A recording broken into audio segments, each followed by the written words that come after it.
Welcome to The Real Deal with Jason Silverman, the podcast dedicated to helping you build the business of your dreams and live the life you always hoped for, with valuable and fun tips and info to make your life easier and more fun. And now, here's your host, a man who sprinkles metal shavings on his breakfast cereal just for fun, Jason Silverman.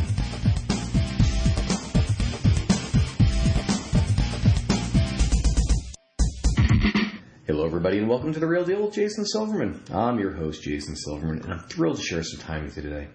As you know, I'm always in the hunt for interesting as well as super smart real deal guests. And I got to tell you, today's show is a winner. I want to introduce my listeners to somebody who's truly been there and done that. And I'm excited to pick his brain for your benefit and actually for my benefit as well. Now, for the folks who I work with in any of my coaching programs or through Powerful Workers Character Development or All-Star Cheer sites or even the Jason's Army Mastermind Group, you know how much I focus on, the business secrets and tips that have helped not just me, but also helped others to succeed, right? Well, this show is going to help us to do just that. So today, it's going to be my honor and privilege to share an amazing resource with you. You're going to love today's guest. He's got a ton of valuable information about what I consider to be one of those keys to success that really isn't talked about nearly enough as far as I'm concerned. So I want you to strap yourself in. Today's show is going to be a blast. As I'm sure you already know, I'm committed to helping business owners just like you to become more successful, enjoy your career more, and in general, make your life significantly more fun. Folks, we only get one ride on this merry-go-round. Let's make it one hell of a ride, shall we? Alrighty, boys and girls, it is now that time. I want you to stop surfing Facebook, put away your phone, your tablet, your dog, your cat, your spouse, your child, anything that might possibly distract you from today's show. You're about to get some great and immediately implementable information, and I don't want you to miss even a second of it. So, before we officially get going, let me give you a little bit of background about our special guest expert today. Srinivas Rao is the host and founder of the Unmistakable creative podcast. He's also the author of multiple books, including Unmistakable, Why Only is Better Than Best. Srini, welcome to The Real Deal. I'm thrilled to have you today.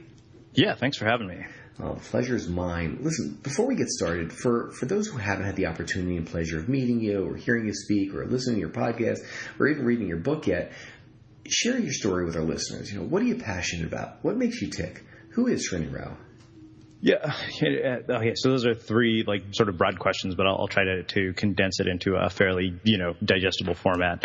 As you said, I host a podcast called The Unmistakable Creative where I interview people. And it's not just a podcast about entrepreneurship, even though we have, many guests who are entrepreneurs, but it's really a show about, I would say, living a more meaningful and fulfilling life and just telling stories of people who are insanely interesting more than anything else. I mean, our guests have included bank robbers, drug dealers, performance psychologists.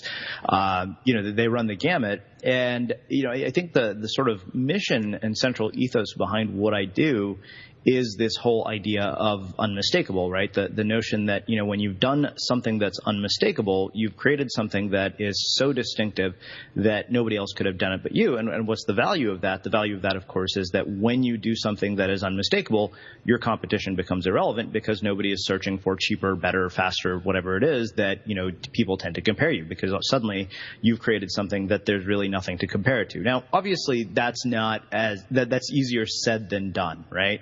So that's probably the first thought that goes to somebody's mind is, well, that sounds really nice in theory. How do you do it? And the reality of how you do it is practice, right? Nobody starts out, out of the womb just, being incredibly skilled at whatever it is that they're doing or being able to create incredibly distinctive work. A lot of that is years in the making, a lot of trial and error, a lot of willingness to experiment. And I think one of the big challenges that we face in the sort of world of entrepreneurships, particularly lifestyle businesses and online businesses, is that we confuse mimicking and modeling people. In an attempt to model people, we often end up mimicking them, which is why you often see, so many websites that look the same and sound the same and offer the same opt-in. And it starts to feel very sort of incestuous. And the thing is that there's value in learning from other people. The problem is that there's this sort of misassumption that people make that if you do exactly what another person has told you to do, you'll get the result that they've promised. But that fails to take into account one sort of fundamental variable in, what you might call an equation, and that's the person, you. And if you don't take that into account, what you end up creating is pale limitations of everything else that already exists. So as far as my story goes, how did we arrive at this point? It wasn't like I said, I woke up and this was how I thought about the world. We started in April 2009 as a podcast for bloggers. We started out, with a weekly interview series on another blog. That eventually got spun out into a separate site called Blogcast FM. And then in 2014, we rebranded the whole show as Unmistakable Creative because we knew that, one, our listeners weren't just people who were entrepreneurs, but we were getting people who wanted to listen for entertainment purposes, and we wanted to be able to reach a wider array of guests as well. So once we rebranded, we got to talk to all these fascinating people, performance psychologists, peak performance experts, like I said, a bank robber who became a talking head in the criminal justice system. And so that really is kind of, how we've arrived at this point in a nutshell. That makes sense. That totally makes sense. And actually, I want to go back and listen to the podcast with the bank robber because, how often do you get that? Mm-hmm. So tell me this. I want to dig in because there's so much here. Yeah. Personally, how do you define unmistakable? Mm-hmm. Well, I think the answer is kind of what I just echoed. But, for me, unmistakable is something that is so distinctive that it's, one, nobody else could have created it but you. It's really infused with, your heart, your soul, your own sort of unique signature. And, somebody can take one look at it and they can say, okay, there's only one person who could have created that. If you look at sort of anything that we produce at Unmistakable Creative, you can take one look at our work anywhere across the web and you'll know that it's ours. You'll know that it came from us because it's got a very consistent and unique signature to it. Everything that we do has that signature embedded throughout it. Like if you look at a book cover of ours, you can say, okay, that book came from the Unmistakable crew. If you see our album covers on the web, you'll know, okay, that came from, Unmistakable. You can see, stuff that we've done as ebooks, and you can take one look at it and you know that there's only one person who could have done this. And to me, that's what Unmistakable is. Well, just as a piece of social proof on that. So my assistant had screenshotted your website and I guess 2 album covers from the podcast. And she's like, we need this guy in this podcast. Do you know him? I was like, I've not, but let me check it out. And she's like, from the minute I actually saw the website, it was refreshing. And it's interesting that you're saying that. And as somebody who owns a web firm, I appreciate it more than you know. It's really remarkable how, as far as I'm concerned, there are only so many ways you can organize a website, and yet you were able to actually create it in a manner that I've never seen anything like that. Yeah, and then that's really the idea, right? Is obviously you want to learn from other people, and that's a big that really was the goal, right? Is to have somebody land on the website for the first time and say, I've never seen anything like this, because I think the thing that you have to realize is in a world where the internet and technology kind of rule our lives, and there's thousands of things competing for our attention, a person's attention is an incredibly valuable currency, and what you're going to do to capture it, to keep it, and to nurture it really matters. You have to think about everything that you're doing as creating an experience, because if you don't, there's somewhere else that they can go and get that exact same thing, and maybe from somebody they like better, or somebody offers something cheaper, and that's why being able to create things of distinction is so critical in the world that we live in today. You can't create stuff that is similar to what everybody else offers, because that just, we have so many options at our fingertips that when you have this many options, being distinctive is really probably your biggest competitive advantage. I love that. I love that you're taking the conversation in this direction, because as I'm looking at this, so many of my clients and so many of the folks I get to work with, be it in the cheer industry, the martial arts industry, gymnastics, dance, whatever, I feel like so many of them have commoditized themselves, and they've just become that me too.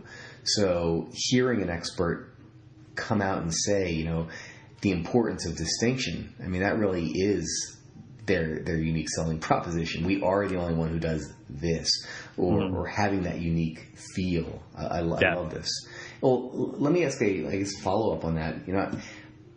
How does one create work that stands out so that you can be seen as different? Yeah.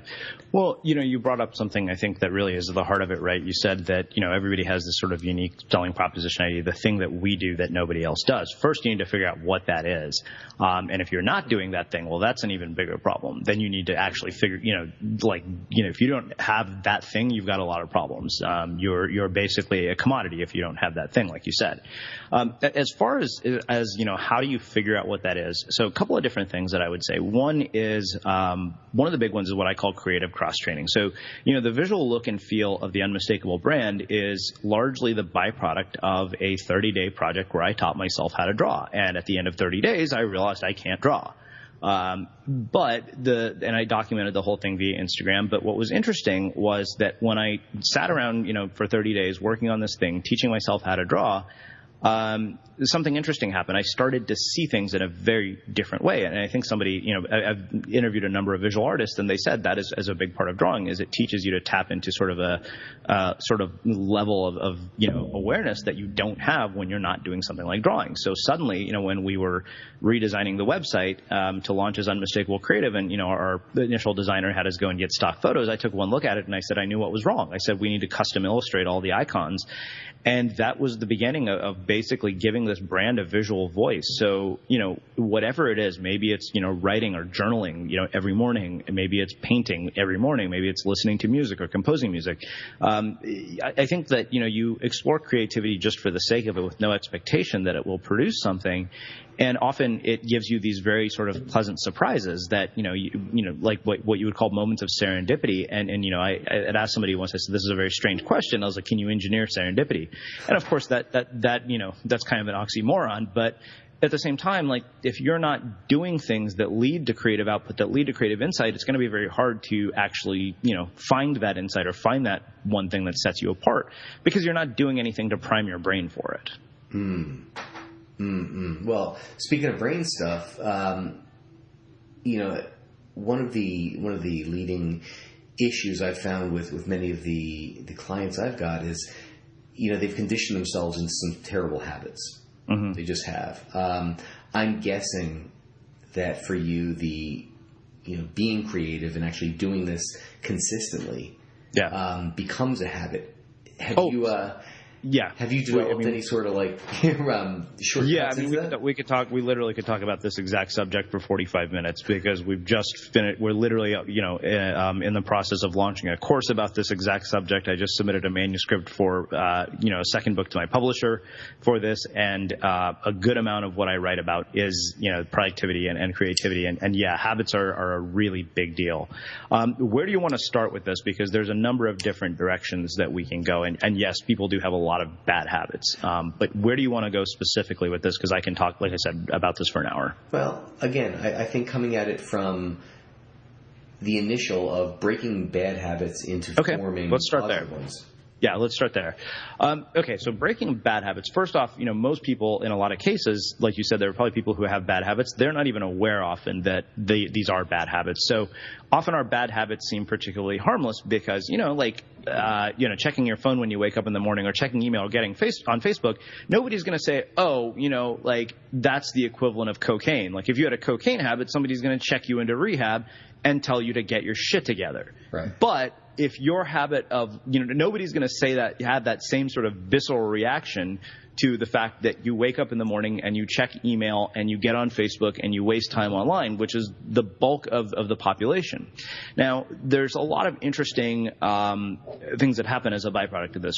First, this is something I have to give credit to Jim Quick for because he was telling me about this the other day. I mean, I kind of knew it sort of intuitively from having done it, but what you end up doing is you train your brain to be distracted because what you're doing is you've got this constant reinforcement mechanism. Like all of these products, Facebook, Twitter, whatever it is, Instagram, they're all designed in their very nature to be habit forming. That's the whole point. Like they want you to actually make logging into these services a habit. And you know why? Because every single time that you do it, they make money. Or they have a chance of making money. And so, your digital habits are probably one of the first place where you can start to make changes. And one of the easiest sort of simple, if you could call it a life hack, I would say, is don't turn on your devices for the first hour of the day. That is really precious creative time. Your mind is in a completely different state of mind during that part of the day. You're much more likely to have creative breakthroughs and insights during that part of the day. You haven't had 1,000 things competing for your attention. You haven't made tons of decisions and depleted your willpower. So, what I do when I wake up in the morning is I meditate for 10 minutes. Then I, write in I write in a gratitude journal. I read for 30 minutes, and then I write by hand in a moleskin notebook for about 45 minutes. And then I write 1,000 words. And I do that before I do anything else. And the reason that this is so powerful is it kind of sets the tone for the day. It's kind of like, okay, this is how I start the day. And the other thing is that when you approach your days this way, you actually end up getting a lot more done in a lot less time. You see, most of our time management issues are attention management issues because our attention management sucks. It's terrible. If you look at it, there's a Starbucks near my parents' house, and there's a high school there, and I would watch the kids come in around 2:30 or 3, and they're texting each other from across the Starbucks. That's the point that we've reached. I mean, this is no longer, just a bad habit. It's at the point where it is an epidemic. I mean, we have digital detox camps, for God's sakes. So, I think breaking bad habits, one of the easiest places is to start there. Really look at your digital habits. How many times a day are you checking email? If it's, I was like, even the president of the United States doesn't need to check email more than 3 times a day, and he probably tweets less than most people, which is hard to believe. But the thing is that, you really, I remember saying, I'm like, I can't see any situation in which I'd need to check my email more than once a day. And, I get that there are some cases in which that is absolutely not possible, but I think that people really, overestimate how much they need to have access to their email. And not only that, they don't realize that the thing that happens as a result of these habits is all this stuff does great damage to your ability to focus. So when it comes time to sit down to actually do your work, you're incapable of it. You can't actually get to a point of depth, focus, or flow because your attention is constantly wandering from one thing to another. So it's not just about, how do you manage your attention while you're working, but, while you're not working, how do you manage your attention? Are you constantly on your phone? That's toxic, really toxic. You know what? This is this is actually fabulous because as a rule, I know that I was actually having a real bad challenge. I live and die on Facebook. It's where I do most of my marketing. It's where I do most of my communication. So I know for a while there, probably about 8-9 months ago, it was, I'd roll out of bed and, the phone's already on and gosh, what happened? And there are 3,000 notifications. And, I found that I don't turn on a device until I've actually worked out, done my gratitudes. Actually, I'm thrilled to hear you say that as well. Drink water and actually start my day. So what a difference. It's like getting 6 more hours back in your life. Yeah. I mean, we wrote a piece on Medium recently titled "The First 3 Hours of Your Day Can Dictate How Your Life Turns Out." And it's true. I mean, when you start your day that way, it creates this momentum, and you need far less time because the quality of your time is much higher when you're focused as opposed to, putting in all this time and your attention is constantly scattered. Well, of course, because it's the equivalent of having 37 tabs open in your browser. All right, that totally makes sense. I love this. Tell me this. I find this to be a really telling question. You're clearly a reader, so what would you say are 2 or 3 of the most important or most valuable brain building books you've read? Okay, so I read about 100 books a year, that kind of comes with the territory of interviewing people and just being an author. But probably one of the top recommendations that I always have for people is Sean Acor's book, The Happiness Advantage, because it's funny because it's not just a book about happiness; it's a book about productivity. I attribute my ability to write 1,000 words a day directly to what I learned in that book. The concepts in that book are mind-blowingly cool. And not only that, I like it because it's based in science. Sean Acor is not, a life coach. He's a happiness researcher. All of his research has been tested in labs. And there's been studies done on his work. So it's all backed up by actual evidence, not just sort of, inspirational psychobabble. So that's a big one. I think Essentialism by Greg McKeown is another one that really kind of makes you you take a look at, where are you spending time on things that really don't matter, because there are very few things in our lives, especially day to day, that are essential. I mean, for most people, if they were very honest with themselves, there are probably 3 essential things that they need to get done every day. And then the other one I'll recommend is not actually a book, but a tool called the Productivity Planner. It's made by the same guys who make the 5-Minute Journal, and I found it to be really invaluable because it just has you list, okay, these are the 5 things you're going to do today. And the very first thing it says, if you only got this one thing done today, what would it be? And you start there, and then you kind of go down and prioritize. So that's the other thing. I don't think people really know how to prioritize what matters, so that's an incredibly valuable tool for that. That's perfect. Absolutely perfect. Essentialism is actually one of my favorite books of all time. So yeah. That I have not heard of The Happiness Advantage, but that will be on my Kindle tonight. So that's the beauty of all this technology. That's fabulous. All right. So it's time for our resource of the week. So tell me this: how can my listeners find out more about you and really how you're making the world better, one person at a time? Yeah, well, they can go to our website at unmistakablecreative.com. They can find the Unmistakable Creative podcast in iTunes just by doing a search for Unmistakable Creative. And if they're interested in books, my books are on Amazon. Just do a search for Unmistakable. Why Only is Better Than Best. It'll be the first thing that comes up. Perfect. All right, folks. Unmistakable Creative, UNMISTAKABLE creative.com, unmistakablecreative.com. Get up there now. And quite honestly, the experience of visiting that website is worth just going to it. So, thanks. Absolutely. Tell me this. If you could give owners just one solid piece of advice to either help their business or, probably more importantly, help them to live a better and more balanced life, what would that piece of advice be? I think really give some thought to how you start your day. I think adding structure is probably one of the best things you can do, because structure enhances both productivity and creativity in ways that you can't imagine. And, it just makes you so much more efficient when you have structure to your days. Perfect. I love that. All right, Srini, thank you so much for joining me today. I know how busy your schedule is, so the fact that you would take some time out and share some of this wisdom with us means the world to me. Thank you. Yeah, my pleasure. Absolutely. All right, folks, that's the time we've got today. Thanks so much for tuning into The Real Deal with Jason Silverman. For more info about private coaching or to see if you'd benefit from one of my mastermind groups, visit me over at www.jasonmsilverman.com. I look forward to helping you achieve the success that you truly deserve. Until next time, let me leave you with this. Get out there and be the real deal. Set a goal, make a plan, work like hell towards it, and achieve the success that's waiting for you. Now's the time. Get out there and make it happen. And this has been Jason Silverman, and I hope you have a spectacular week. You've been listening to The Real Deal with Jason Silverman. To access the great resources mentioned in the show and for information on coaching and mastermind group opportunities with Jason, please visit jasonmsilverman.com.